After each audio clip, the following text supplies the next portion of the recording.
Bienvenue sur ma chaîne YouTube. On se retrouve aujourd'hui pour tout apprendre sur les modulations. Les modulations, c'est quoi? Changer de tonalité, passer d'un ton à l'autre, quand vous voulez, comme vous voulez. Alors si ce programme vous intéresse, restez là.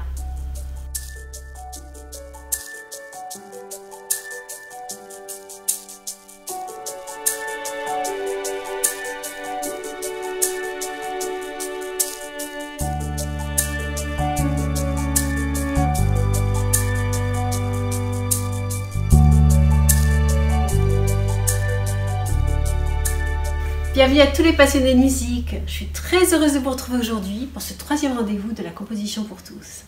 Alors, avant toute chose, je me présente. Je m'appelle Anne-Olga Depasse, je suis compositeur, je suis également professeure dans un conservatoire à Paris. Cette vidéo que je vous propose aujourd'hui s'inscrit dans un cycle de cours que j'ai appelé la composition pour tous. Pour tous parce qu'elle s'adresse vraiment à tous les musiciens, quel que soit votre âge, quel que soit votre niveau, quel que soit votre background musical, que vous soyez un musicien autodidacte ou un élève de conservatoire. Ces vidéos sont pour vous. Alors aujourd'hui, troisième étape, on va apprendre à moduler. Moduler, c'est changer de tonalité. Il y a plusieurs manières de le faire. Il y en a une principalement, d'autres plus accessoires, vous allez voir ça. Vous êtes prêts? On commence? Alors c'est parti.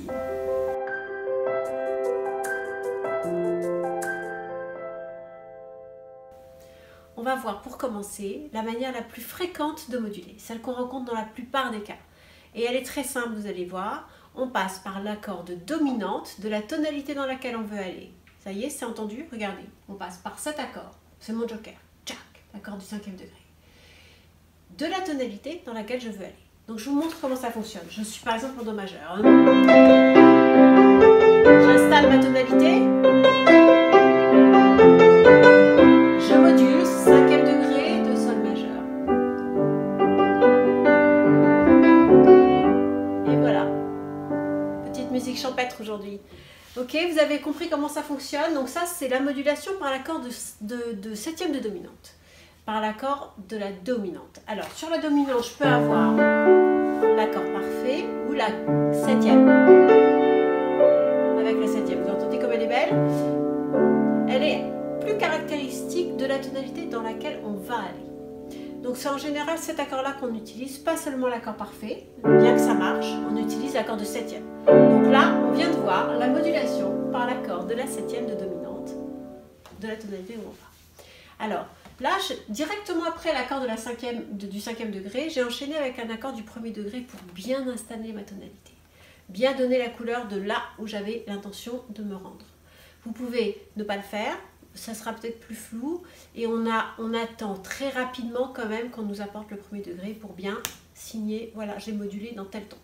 D'accord? Donc on fait 5e degré, 1er degré directement, ou bien 5e degré, 4e, je sais pas quoi, et 1er degré très rapidement quand même. Ok? C'est tout compris? Qu'est-ce que j'ai encore à vous dire sur cette modulation?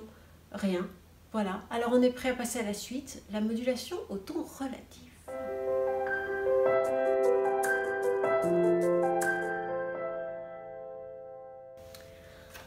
Alors la modulation au ton relatif, en fait elle est très très simple, mais avant que je vous l'explique et que vous voyez à quel point elle est simple, j'ai une petite chose à vous expliquer.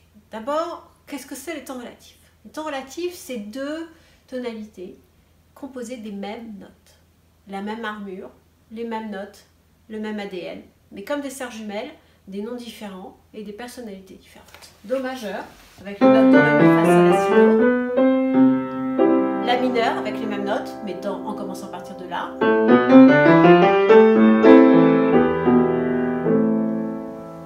Ça, je crois que vous savez tous, et vous avez tous entendu, remarqué, ressenti que les tonalités majeures ont quelque chose de plus solaire, de plus lumineux, de plus gai, de plus tout ce que vous voulez positif. Et les tonalités mineures sont plus sombres, plus mélancoliques. Elle se prête bien à la musique tragique, le majeur un petit peu moins, hein. Voilà, par exemple. Donc il y a vraiment deux personnalités différentes et pourtant le même patrimoine, le même capital génétique entre do majeur et la mineure. Alors c'est l'ordre des notes, l'ordre des tons et des demi-tons qui change toute la couleur. Il y a un autre élément qui change toute la couleur, c'est la note sensible en majeur, elle est à un demi-ton platonique. Ce demi-ton là, qui fait que la note sensible s'appelle sensible, c'est que ça la rend vraiment sensible au charme de la tonique. Elle est amoureuse de la tonique. Quand on est sur le si en do majeur, on rêve que d'une chose, c'est d'aller sur le do. Et c'est ça qui donne sa puissance à la corde dominante. C'est qu'au cœur de la corde dominante, donc en do majeur c'est sol si ré,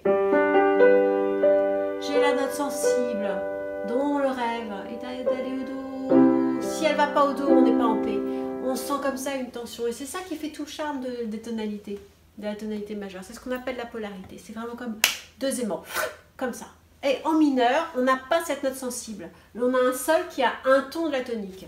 Un ton. C'est-à-dire que quand je suis sur le sol, je peux aller au fa, je peux aller au ré. J'en ai rien à faire d'aller au la. Alors, ça manquait aux compositeurs classiques du moins, pour la tonalité mineure. Donc ils ont fait un petit trafic et ils ont monté cette septième note d'un demi-ton pour la rapprocher de la tonique et pour en faire donc une note sensible. Ça donne ça. C'est ce qu'on appelle le mode harmonique. Harmonique pour créer les accords. Bon bah du coup maintenant ça y est, cet accord il prend au triple. Et ça permet de construire un bel accord de dominante comme on l'a en majeur. Ok. Donc maintenant qu'on sait qu'il existe une note sensible en mineur, trafiquée avec un demi-ton, eh ben je n'ai qu'à vous expliquer cette modulation vers les tons relatifs maintenant. Je n'ai qu'à, pour passer de do majeur à la mineure, qu'à mettre ou à enlever cette fameuse note sensible mineure. Je suis en do majeur, je mets un petit sol dièse, et ça y est, je suis passée en la mineure. J'enlève le sol béca, le sol dièse,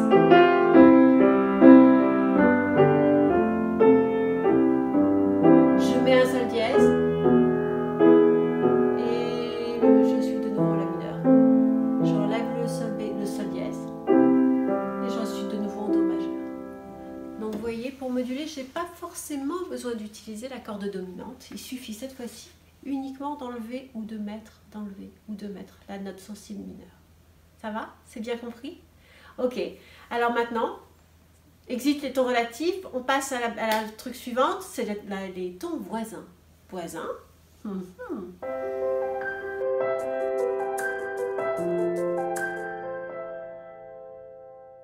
Les tons voisins. Qu'est-ce que c'est les tons voisins? C'est des tonalités très proches de notre tonalité de départ. Je suis par exemple en ré majeur, avec 2 dièses à la clé. Les tonalités les plus proches, c'est celles qui vont avoir presque les mêmes notes. C'est-à-dire celles qui ont une armure avec seulement 1 dièse à la clé, c'est-à-dire une altération en moins, et celle avec 3 dièses à la clé, c'est-à-dire une altération en plus, et leur tonalité relative. Ça va? Donc ça fait un paquet de 6 tonalités dont on dit que ce sont des tons voisins. Et pour moduler vers les tons voisins, comme pour toutes les autres modulations, je vais utiliser l'accord du 5e degré. C'est tout simple. Alors on va prendre des exemples de tons voisins. Par exemple, je suis en do majeur, donc une altération en plus à la clé, on va considérer que c'est 1 dièse à la clé, c'est-à-dire sol majeur et son relatif mi mineur. Une altération en moins, là on va considérer que c'est un bémol à la clé, fa majeur et son relatif ré mineur. Donc là j'ai un paquet de 6 tonalités voisines, do majeur et la mineure, fa majeur et ré mineur, sol majeur et mi mineur. Voilà. On reprend l'exemple avec par exemple ré majeur, 2 dièses à la clé et son relatif si mineur. Une altération en moins, ça donne sol majeur et son relatif mi mineur. Une altération en plus, ça donne la majeur et son relatif fa dièse mineur. Voilà, ça ce sont les tons voisins. Et comme ce sont à chaque fois presque les mêmes notes, à l'oreille c'est vraiment pas des modulations qui accrochent, c'est très fluide, on le remarque à peine. Donc ça c'est extrêmement utilisé par les compositeurs, on module au ton voisin. Et quand on veut faire un gros coup, on ne va pas au ton voisin, on va dans les tonalités dites éloignées, quand on veut faire une grosse émotion à l'auditeur. Mais si c'est dans un discours fluide, on module le plus souvent au ton voisin. Et comme pour toutes les modulations, donc, pas le 5e degré, l'accord du 5e degré. Ça va, c'est bon? C'est simple? Désolée. Alors maintenant, on va passer à la troisième manière de faire, très fréquemment rencontrée aussi, c'est la modulation au ton homonyme.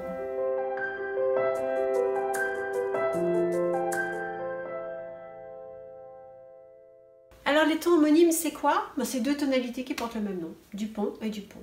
Do majeur, do mineur. Ré majeur, ré mineur. Alors, regardez, si je suis en do majeur, mon accord de dominante, c'est sol, si, ré, fa. Mais tiens, c'est l'accord de dominante de do mineur aussi. Donc ils ont la même note dominante.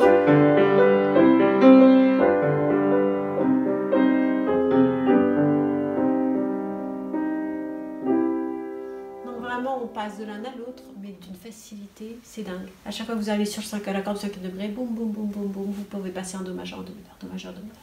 Voilà. Donc on continue à moduler quand même avec l'accord du 5e degré pour marquer. C'est vraiment un accord magique. Alors il nous reste à voir une manière de moduler, pas très fréquente, pas très gracieuse, par le 7e degré. En Do majeur, c'est Si, Ré, Fa. Un accord diminué, pas gracieux du tout le pauvre, mais il contient la note sensible. Quand on contient la note sensible, on doit aller à la tonique. Le Si doit aller à la tonique. De ce fait, cet accord peut permettre de moduler. Il est très peu fréquemment utilisé et en voici une des raisons. C'est qu'en réalité, cet accord de Si, Ré, Fa, c'est comme si c'était l'accord du 5e degré à qui manque la fondamentale, c'est-à-dire c'est un accord du 5e degré un peu écorné. Il a pris un petit coup dans l'aile. Mais c'est comme un 5e degré. Donc le 7e degré permet de moduler comme le 5e degré, mais en moins beau. Donc voilà, il est très peu utilisé le pauvre. Alors maintenant, des modulations vers des tonalités éloignées.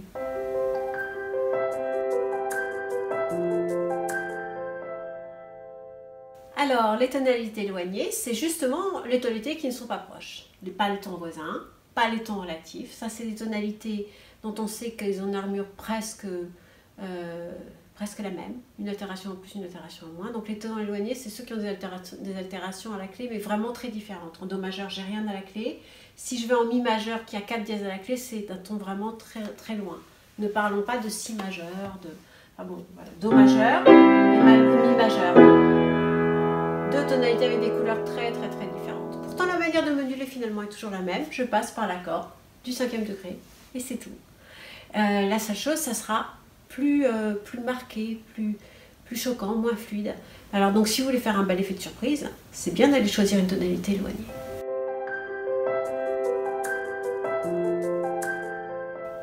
Ok. Alors, dans les tonalités éloignées, il y a deux manières de faire. Il y a à la fin d'une partie, juste je change de tonalité, c'est tout. Alors ça, je peux faire vers un ton voisin, un ton relatif, tonalité éloignée, comme je veux. Je finis une partie, par exemple, je reprends mon truc de... Et maintenant, admettons, je vais repartir en Fa dièse majeur.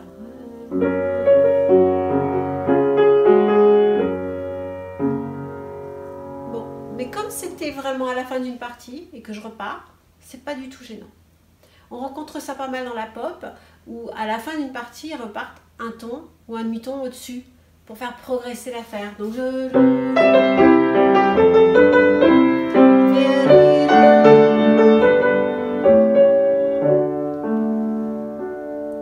bon, vous voyez? Donc ça c'est des manières de faire. À la fin d'une partie, je module sans transition, sans m'occuper de l'accord du 5e degré. Mais c'est vraiment parce que je suis à la fin d'une phrase ou à la fin d'une partie. Je ne peux pas faire ça en cours de discours. Alors que toutes les autres modulations, je peux les faire en cours de route. Je suis en train de parler et je module. Voilà. Tandis que là, c'est vraiment à la fin d'une partie. Alors voilà, on a fini notre tour d'horizon des modulations.